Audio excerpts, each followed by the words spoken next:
আসসালামু আলাইকুম বন্ধুরা। আজকে আপনাদের সামনে নতুন একটি টপিক নিয়ে হাজির হয়েছি। আপনাদের কম বেশি সবারই মোটরসাইকেল অবশ্যই থাকে, আর সেই মোটরসাইকেলটি আপনি যেভাবে রেজিস্ট্রেশন করবেন তার বিস্তারিত আলোচনা আজকের ভিডিওতে আপনারা দেখতে পারবেন। চলুন আমরা কথা না বাড়িয়ে মোটরসাইকেলটি যেভাবে আপনারা রেজিস্ট্রেশন করবেন সেই প্রক্রিয়াগুলো আপনাদেরকে জানিয়ে দিচ্ছি। বাংলাদেশ মোটরসাইকেল নিবন্ধন বেশ যন্ত্রণাময় এক প্রক্রিয়া, কোথাও যেন কোনো জবাবদিহিতা নেই। তারপরেও রাস্তায় হয়রানি এড়াতে ও আইনি বৈধতা নিয়ে চলাচল করতে আপনাকে এই বাধ্যতামূলক যন্ত্রণা সহ্য করতেই হবে। আসুন জেনে নেওয়া যাক বাংলাদেশ মোটরসাইকেল নিবন্ধনের প্রক্রিয়া। বন্ধুরা, আপনি যদি আপনার মোটরসাইকেলের নিবন্ধন না করে থাকেন তাহলে অবশ্যই আপনি রাস্তায় ট্রাফিক আইনের আওতায় আপনাকে জবাবদিহিতার বিভিন্ন সম্মুখীন হতে হবে, এবং আপনাকে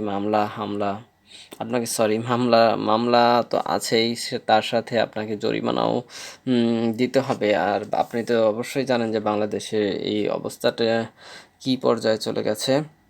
আপনার কাছে যদি কোনো রেজিস্ট্রেশন কাগজপত্র না থাকে তাহলে আপনি কী পরিমাণে হেস্তনেস্ত হবেন তা আপনি যদি আপনার যদি একটি মোটরসাইকেল থাকে আর আপনার যদি রেজিস্ট্রেশন না করে থাকেন তাহলে আপনি অবশ্যই বুঝতে পারবেন। চলুন বন্ধুরা, আজকে জেনে নেওয়া যাক প্রয়োজনীয় কাগজপত্র কিভাবে আপনারা সংগ্রহ করবেন। আপনি যদি নিজেই নিজের মোটরসাইকেল নিবন্ধন করতে চান তবে মোটরসাইকেল কেনার সাথে সাথে আপনাকে এর নিবন্ধনের যাবতীয় প্রয়োজনীয় কাগজপত্র সমূহ সংগ্রহ করে নিতে হবে। আর বর্তমানে নিবন্ধন পদ্ধতিটি এমন যে আপনি যদি ডিলারকে দিয়ে নিবন্ধন করাতে চান তবুও অনেক বিষয়ে আপনাকে সময় দিতেই হবে। হয়তো কিছু ক্ষেত্রে তাতে ঝামেলা আরও বেড়ে যেতে পারে। তাই বাইক কেনার সাথে সাথেই আমদানি সংক্রান্ত কাগজসহ বাকি কাগজগুলো ভালো করে বুঝে নিন। যেমন আমদানি সংক্রান্ত সকল কাগজ, customs clearance, gate pass, VAT 11 আমদানিকারক আর ডিলার উভয়েরই। ট্রেজারি চালান আমদানিকারক আর ডিলার উভয়েরই সোনালী ব্যাংক থেকে। ক্যাশ মেমো ক্রেতার জাতীয় পরিচয়পত্রের ফটোকপি। বন্ধুরা, আপনারা জানতে পারলেন একটি মোটরসাইকেল যখন আপনারা কিনবেন সেখান থেকে আপনারা কি কি কাগজপত্র সংগ্রহ করবেন। পুরো কাগজের সেটই ডিলারের কাছ থেকে সংগ্রহ করে নিতে হবে। নতুন নিবন্ধন ছাড়াও পুরাতন কোনো বাইক কেনার ক্ষেত্রেও একই কথা প্রযোজ্য। বন্ধুরা, আপনারা যদি পুরাতন একটি বাইক কিনে থাকেন সেক্ষেত্রেও কিন্তু আপনার এই বিষয়গুলো অবশ্যই সংগ্রহ করতে হবে। অবশ্যই যার একটা পুরনো মোটরসাইকেল আছে তার অবশ্যই সে আগে কাগজ করেছিল, সেই কাগজগুলো আপনাকে সংগ্রহ করতে হবে। মনে রাখবেন, ডিলাররা প্রায়ই অসম্পূর্ণ কাগজ দেয় যাতে ক্রেতা নিবন্ধন করতে গিয়ে ঝামেলায় পড়ে না ও পুনরায় তার শরণাপন্ন হন এবং বাড়তি কিছু টাকার বিনিময়ে তার মাধ্যমে নিবন্ধন করিয়ে নেয়। তবে বিআরটিএতে দালাল ধরার চেয়ে ডিলারের মাধ্যমে কাজ করানো তুলনামূলক ভালো। বিআরটিএতে মোটরসাইকেল নিবন্ধন করানো আসলেই বেশ এক ঝামেলা আর বিরক্তিকর কাজ। বন্ধুরা, আজকে আপনারা দেখতে পাচ্ছেন যে বাংলাদেশে বিআরটিএতে কী পরিমাণ দালালের আশঙ্কায় আছে। আর সেখানে দালালরা কী পরিমাণ ঘোরাঘুরি করে। আপনি যদি বিআরটি অফিসের সামনে যান তাহলে আপনি বুঝতে পারবেন, ঠিক পাসপোর্ট অফিসের মতো সেখানেও কিন্তু দালালের দৌরাত্ম্য থেকে আপনি রেহাই পাবেন না। বিআরটিএতে মোটরসাইকেল নিবন্ধন করানো আসলেই বেশ এক ঝামেলা আর বিরক্তিকর কাজ। তবু নিজের বাইক নিজেই নিবন্ধন করতে চাইলে অবশ্যই সম্ভব, এবং নিশ্চয়ই আপনি তা থেকে কিছু শিখবেন আর ঝামেলাটুকু হয়তো উপভোগও করবেন। যাই হোক, নিবন্ধনের জন্য কাগজের পুরো সেট সংগ্রহ করার পর বিআরটিএ অফিস অথবা তাদের ওয়েবসাইট থেকে 3 পাতার যানবাহন নিবন্ধন ফর্মটি সংগ্রহ করবেন। আবেদনকারী আর বাহনের তথ্য সরবরাহ ফর্মটি পূরণ করুন। এই ফর্মটি আপনার আবেদনপত্র যার সাথে বাকি সকল কাগজপত্র সংযুক্ত করতে হবে। আপনার সকল কাগজপত্র সহকারে আবেদনটি সংশ্লিষ্ট বিআরটিএ অফিস নিরীক্ষণ করিয়ে নিন। কোনো কাগজ বাদ পড়লে বা বাড়তি কাগজ দরকার হলে বিআরটিএ কর্মকর্তায় আপনাকে জানিয়ে দেবে। কাগজপত্র ঠিক থাকলে তারা আপনাকে একটা অ্যাসেসমেন্ট ফর্ম পূরণ করে দেবে, যেটা আসলে সংশ্লিষ্ট ফি এর খাত উল্লেখপূর্বক নির্দিষ্ট টাকা জমা দেবার মানি ডিপোজিট স্লিপ, যার মাধ্যমে আপনি ব্যাংক বা সংশ্লিষ্ট সংশ্লিষ্ট বুথে নিবন্ধনের টাকা জমা দেবেন। আর এই ফর্মটি আপনি অফিসিয়াল সিল ও স্বাক্ষর নিতে ভুল করবেন না। বন্ধুরা আবার আপনাদেরকে বলে দিচ্ছি, আর এই ফর্মটিতে আপনি অফিসিয়াল সিল ও স্বাক্ষর নিতে কিন্তু অবশ্যই ভুলবেন না। ব্যাংকে টাকা জমা কিভাবে দিবেন? সংশ্লিষ্ট বিআরটি নির্দিষ্ট ব্যাংক বা বুথে তাদের লিখে দেয়া অ্যাসেসমেন্ট স্লিপের মাধ্যমে টাকা জমা দিতে হবে। এখানে তারা আপনার ব্যবহৃত সক্রিয় ফোন নম্বর ও বিআরটি এর ডাটাবেজে রাখবে। আর টাকা জমা নিয়ে তারা আপনাকে একটা কম্পিউটার প্রিন্ট করা বিশেষ মানি রিসিপ্ট দেবে। মানি রিসিপ্টটি আপনি আপনার আবেদনপত্রের সাথে সংযুক্ত করবেন। বিআরটি এর তথ্য মতে 50 এবং 80 সিসির মোটরসাইকেলের রেজিস্ট্রেশন ফি 15,613 টাকা, 100 সিসির মোটরসাইকেল রেজিস্ট্রেশন ফি 21,363 টাকা এবং 150 সিসির মোটরসাইকেল রেজিস্ট্রেশন ফি 23,663 টাকা। এ টাকার পরিমাণ যে কোনো সময় পরিবর্তন হতে পারে। বন্ধুরা আপনারা যদি আমার ভিডিওটি আরও পরে দেখেন আপলোডের তারিখ থেকে, তো অবশ্যই এর ফিটা অবশ্যই পরিবর্তন হতে পারে। মনে রাখবেন সকল চার্জ আর ফি এর উপর 15% ভ্যাট প্রযোজ্য। অবশ্যই বন্ধুরা আপনারা কিন্তু বুঝতেই পারছেন, এই ফির উপর আরও 15% ভ্যাট আপনাকে দিতেই হবে, তাই আপনাকে ভ্যাট সহ টাকা জমা দিতে হবে।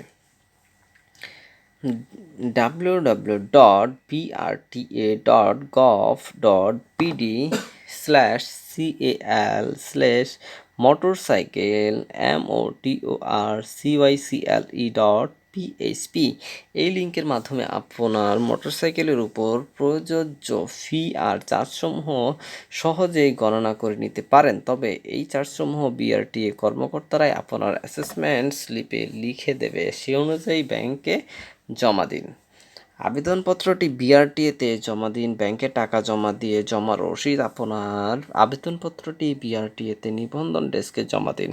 আবেদনপত্র জমা দেবার প্রেক্ষিতে একজন ভেহিকেল ইন্সপেক্টর আপনার কাগজসহ আপনার মোটরযান পরিদর্শন করবেন। পরিদর্শন শেষে বিআরটিএ কর্তৃপক্ষ আপনার কাগজ অথরাইজেশন করে নতুন রেজিস্ট্রেশন নম্বর সহ ছাপানো অ্যাকনলেজমেন্ট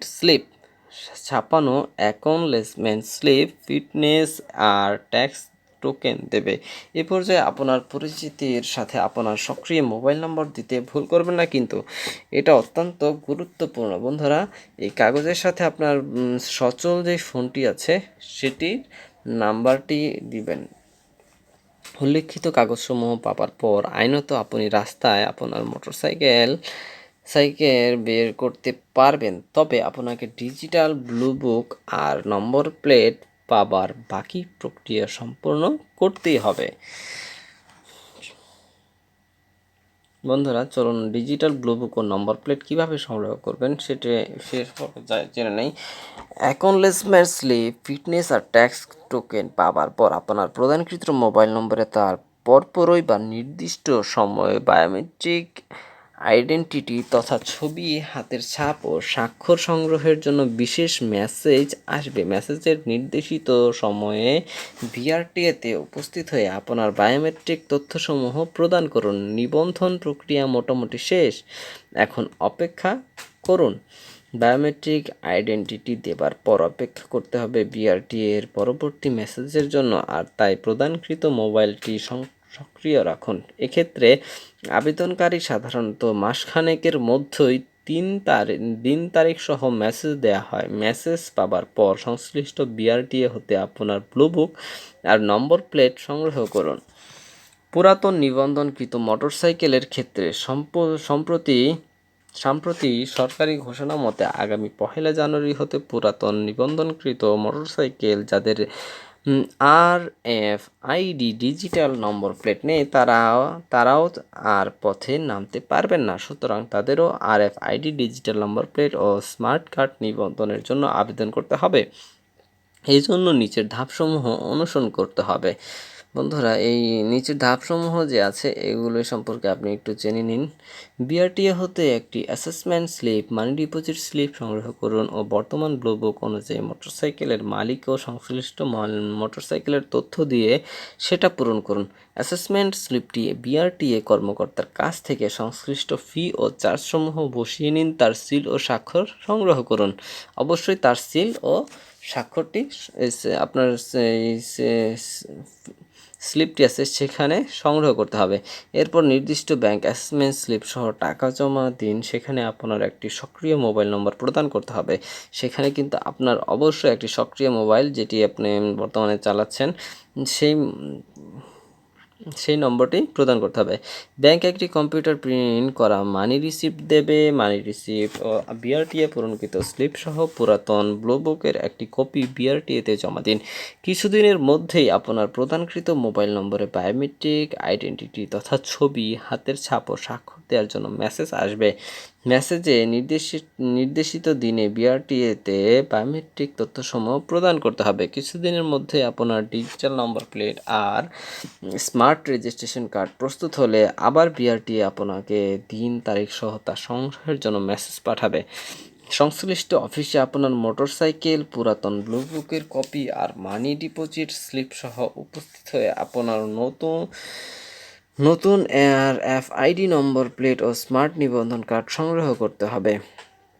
সাধারণত মাসখানেকের মধ্যেই এই প্রক্রিয়া সম্পন্ন হয়, তবে দেরি হলে 6969 নম্বরে কল করে অথবা NP and ITS space and GTA space IT space and GT date এই ফরম্যাটে এনপিএ 00 লিখে 6969 নাম্বারে মেসেজ পাঠিয়ে একটা অ্যাপয়েন্টমেন্ট চাইতে পারেন। বন্ধুরা, আপনাদেরকে আবারও বলে দিচ্ছি, আপনার মোবাইলে আপনার ফোনের মেসেজ অপশনে যাবেন এবং সেখানে এনপি লিখবেন, তারপর আই লিখে স্পেস দিবেন অ্যান্ড জিটি লিখবেন, জিটিএ অ্যান্ড আই লিখে স্পেস দিবেন অ্যান্ড জিটি লিখে ডেট দিতে হবে। এই ফরম্যাটে এনপি এই যে এখানে দেখতে পাচ্ছেন এনপি স্পেস এ স্পেস আপনার ডেট লিখে 6969 নাম্বারে মেসেজ পাঠিয়ে একটা অ্যাপয়েন্টমেন্ট চাইতে পারেন। এখানে 00 হচ্ছে মেসেজের তারিখ, ফিরতি মেসেজে আপনাকে পরবর্তী নির্দেশনা দেওয়া হবে। মনে রাখবেন, বিআরটিএ বর্তমানে স্মার্ট রেজিস্ট্রেশন কার্ড এর ফি 2200 টাকা ও আরএফআইডি নম্বর প্লেট এর ফি 540 টাকা। তবে সব ফি ও চার্জের সাথে 15% ভ্যাট মিলিয়ে মোট 2815 টাকা জমা দিতে হবে। এছাড়াও 2010 সালের পরের সব রেজিস্ট্রেশনের 15% ভ্যাট কার্যকর যাদের সে সময় রেজিস্ট্রেশন কোনো ভ্যাট দিতে হয়নি তাদেরকে সেই ভ্যাট দিতে হবে। এটা এড়ানোর কোনো উপায় নেই, কেননা বিআরটি এর ডাটাবেসে সেই টাকা সংশ্লিষ্ট রেজিস্ট্রেশন নম্বরের বিপরীতে বকেয়া উল্লেখ করা থাকে, যা পূরণ করা ছাড়া নতুন কোনো ফি উক্ত সফটওয়্যারে জমা নেবে না। তাই সফটওয়্যারে উল্লেখিত সবটুকু টাকায় ব্যাংকে জমা দিয়ে কম্পিউটারে প্রিন্ট করা রসিদ নিতে হবে। মনে রাখবেন, সময় ও বিআরটি এর জোন ভেদে এই প্রক্রিয়া কিছুটা হেরফের হতে পারে, তবে মূল ব্যাপারটা একই। তো করে ফেলুন আপনার বাইকটির নিবন্ধন আর রাস্তায় চলাচলে থাকুন নিশ্চিন্ত। বন্ধুরা, আপনারা যদি বিস্তারিত সকল তথ্য আমার আমি আপনাদেরকে পড়ে শোনালাম বিআরটি এর যেই মোটরসাইকেল রেজিস্ট্রেশন করবেন যেভাবে, তার বিস্তারিতই কিন্তু আপনাদেরকে বললাম।